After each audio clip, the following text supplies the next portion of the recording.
Oil. In the news, we constantly hear that the world is running out of oil. This should mean that worldwide supply will be smaller and the price of oil will be higher. However, the opposite is happening. Oil prices have dropped significantly, making oil relatively cheaper than ever. How is this possible? The price of oil, gas and coal is formed by supply and demand. Until recently, three forces influence this. Which forces are these? The first force is the growing importance of oil in our economy. We need oil for most heating, transportation, electricity, and it is a prime raw material for chemicals, fertilizer, and plastics. Because we use so much oil, the demand continues to increase. The second force is the emergence of monopoly positions.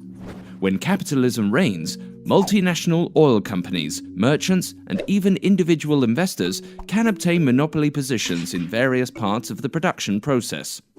This allows them to set a price for their part of the process and hence impact the overall price of oil. The third force is the collection of geopolitical games being played in order to gain political power. An example is the nationalization of oil companies in a country, allowing the government to control production supply and impact the price of oil. So, these three forces have always determined the price of oil. At the end of the 20th century, a fourth force has entered the scene. Burning oil is one of the main causes of global warming. Therefore, alternative forms of self-renewing energy must replace oil as soon as possible. For this to happen, the price of oil should be higher and therefore fairer than it is now. This would make renewable sources more attractive to use. However, the price of oil still seems to be controlled by monopoly positions and geopolitical games. So who is playing these games, keeping the price so low? You might think that multinational oil companies like BP and Shell are in charge. In reality, there are many more national and international players in the oil game. One of these players is the OPEC, the Organization of the Petroleum Exporting Countries. Forming this alliance of 12 already influential oil-producing countries made them powerful enough to determine worldwide supply and hence control the price in the past decades. However, in recent years, other players have also become powerful.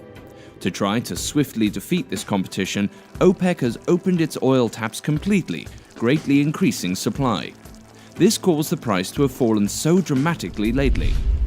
Such a low price is not favorable for any oil-producing countries, so even the countries within OPEC are suffering. Yet, founder Saudi Arabia persists in hope of defeating competitors and securing OPEC's dominance in the worldwide oil trade. One of the powerful new players is Russia. Whenever OPEC carefully decreased production to stabilize the price of oil, Russia gradually increased its market share. This has resulted into Russia becoming one of the world's leading exporters of oil.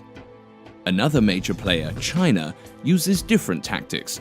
Instead of taking on the competition, they economically stimulate several poor countries, mostly in Africa, in exchange for the rights to drill there and import the oil directly to China. This allows China to keep most of their oil trade away from the world market. The United States was always highly dependent on OPEC for their oil. In recent years, they have made great strides in extracting shale oil and gas, which is expensive and potentially harmful for the environment. Taking these risks made the US less dependent on other parties.